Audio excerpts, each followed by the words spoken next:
అనేసి చెప్పారు. ఏం మాట్లాడాలి అనేసి నేను అడిగాను.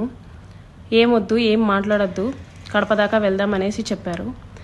కడప దాకా వెళ్లకుండానే రాజంపేట దగ్గర ఏదో పల్లె దగ్గర ఆపేశారు. మొత్తం డార్క్గా ఉంది ప్లేస్. ఎందుకండి ఆపారు అనేసరికి నాకు నువ్వు సెక్షువల్గా కావాలి అనేసి అడిగారు. లేదండి, నేను సెక్షువల్గా కుదరదు, నేను అలాంటి దాన్ని కాదు అనేసి చెప్పాను. నేను అలా చెప్పేలోపే నా ప్రైవేట్ పార్ట్స్ని టచ్ చేయటం, నన్ను బలవంతంగా దగ్గరికి తీసుకోవడం లాంటివి జరిగాయి. నేను కార్ డోర్ ఓపెన్ చేయడానికి ట్రై చేశాను.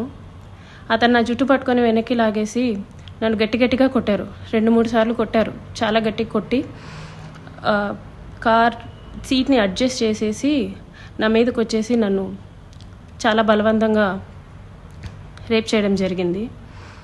నేను అరవడానికి ట్రై చేస్తుంటే నన్ను చాలా గట్టిగానే కొడుతూ వచ్చారు.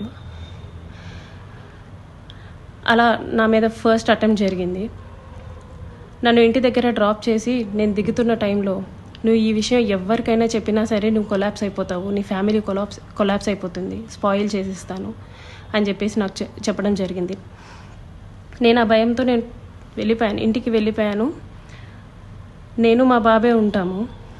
నెక్స్ట్ డే కూడా ఆయన కలుద్దాం, మాట్లాడాలి అని చెప్పేసి బెదిరిస్తూ వచ్చారు. అలా నాకు ఆగస్ట్ ఎండింగ్లో నా ఫస్ట్ ప్రెగ్నెన్సీ అతని వల్ల వచ్చింది. ఈ విషయం నేను అతనికి చెప్పాను.